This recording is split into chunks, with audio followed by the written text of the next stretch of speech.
First thing I want to talk about is upcoming projects. I've started gearing up to build my table saw, which is coming soon. And what I mean by gearing up is I've bought some stuff to use in the build. In particular, these pieces of steel right here, which I've got to put away. They're getting filthy with sawdust. And these pieces of threaded rod. I don't need these as much. I bought these actually for a couple of other projects that I have planned as well. I want to build and I don't know if I'm going to get this done before the table saw starts. The table saw build is massive in that it's going to take a lot of videos to cover everything the way I want to cover it. I want the videos to actually be part and parcel of the plans that I sell, in that, you know, you'll follow along with the videos to clarify some things in the plans during assembly.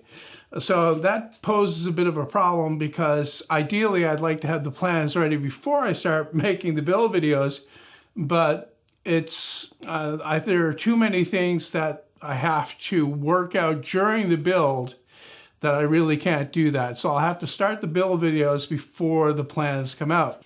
But in the meantime, I want to do a couple of other, let's say, simpler projects, although the one that I'm going to be talking about right now is not really that simple. I want to build a new drill press table that's not like any that I've ever seen, I don't think. It's actually going to be a drill press table that's separate from the drill press. Every other one, you know, mounts on a column like that, and the real issue, I'm going to get rid of this over here.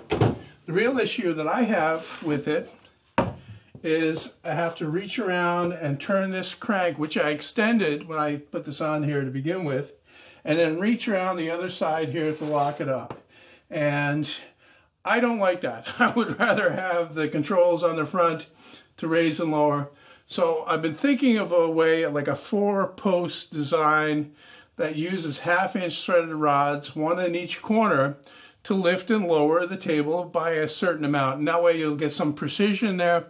Also, you'll be able to set it up so it's absolutely square to the machine and on the floor as well, and attached to the base in a way so that when one moves, they both move together. So everything stays perfectly in line. However, like I say, that is another fairly complex project. It's not as complex as the table saw.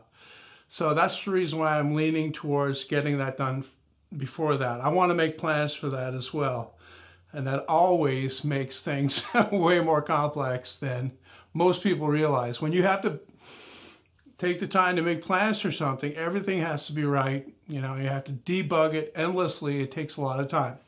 In this video, though, other than what I've been, rambling about now, I want to talk about the design of these wooden full extension drawer slides here. I've had quite a few comments on how they're made. A lot of people compared them to, I don't know what the mechanism's called actually. It extends a table that you can put leaves in. It's, you know, your standard dining room table that comes, 5 feet long, and then you can extend it out another foot by adding in a leaf or two, you know what I mean?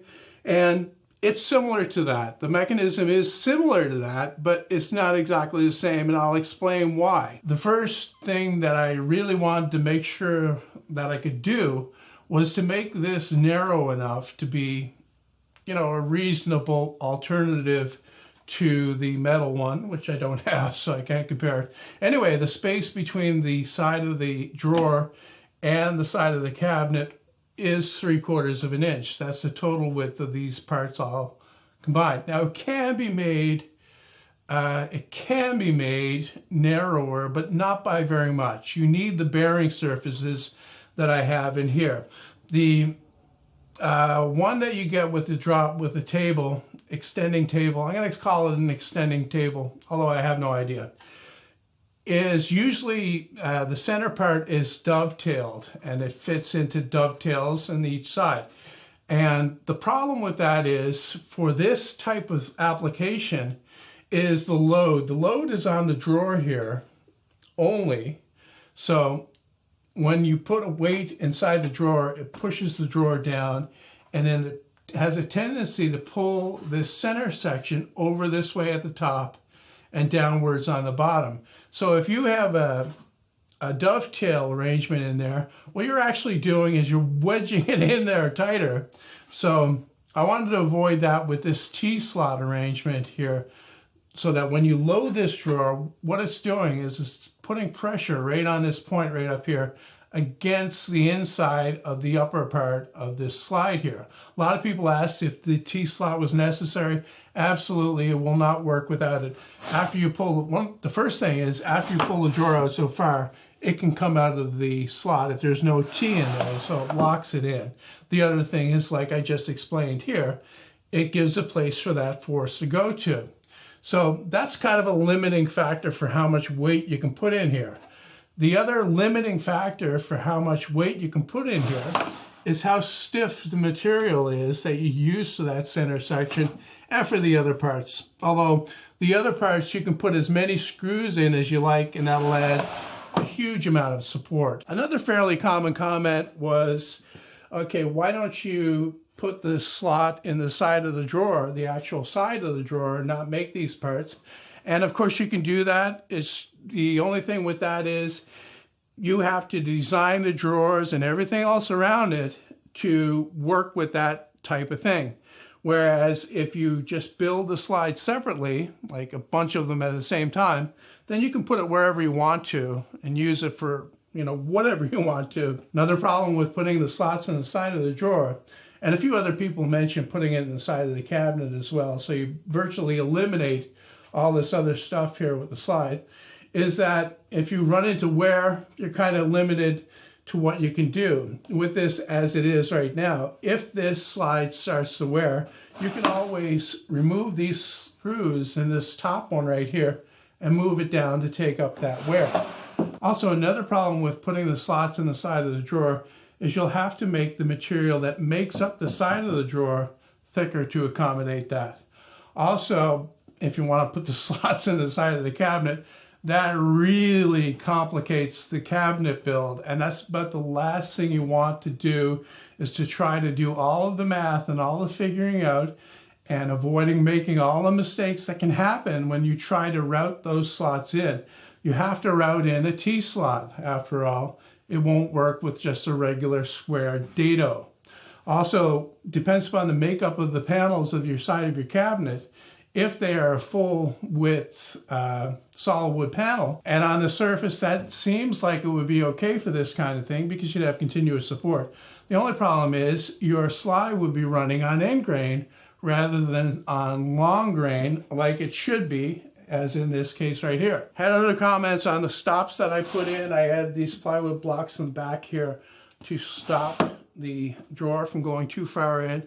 And of course, that would be built into the slides that I would eventually design for this type application. So you wouldn't have to reach in there and put those blocks in at all. It would be built right into the slides as well. Also, the washer that I added to the front here to stop the thing from coming out, the drawer front usually would stop that, but I would also build a stop into the slide for that as well. So as you can see, when you go to design something like this, there are lots of different things that you have to consider and have to think about, and problems you'll run into when you're doing it. I kind of compare it to the difference between playing checkers and playing chess. It's almost like you have to be thinking about the problem from several different angles, rather than zooming in on the obvious stuff and focusing on that and saying, well, this is the problem, this is what I got to take care of.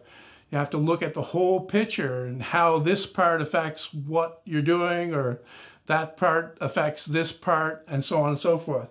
It's like the T-slot here as opposed to the dovetail. The dovetail would probably be a little bit easier. It certainly could make this part over here in one piece, but like I explained, it will wedge in the drawer or the slide when you have substantial weight inside the drawer. I have one comment in there. don't know if he was trying to be a smart guy or what, asking, you know, how it works if you try to open and close it from one side.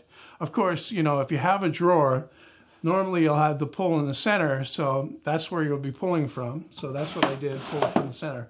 But let's check it out. You pull it from one side, you push it from one side. Once again, this hasn't been lubricated in any way. So seems to work fine. Like that. So I'm going to leave this one off here. I did this video mainly because the video that I made covering this in the first place is doing pretty well. So I figured it'd be worthwhile to make a video going over, you know, the various, you know, comments that I got in that video. Also, I think it's a good video overall to try to explain what's involved in doing something like this, not from, you know, the physical doing part, but the mental aspect of it, what it takes to design something like this.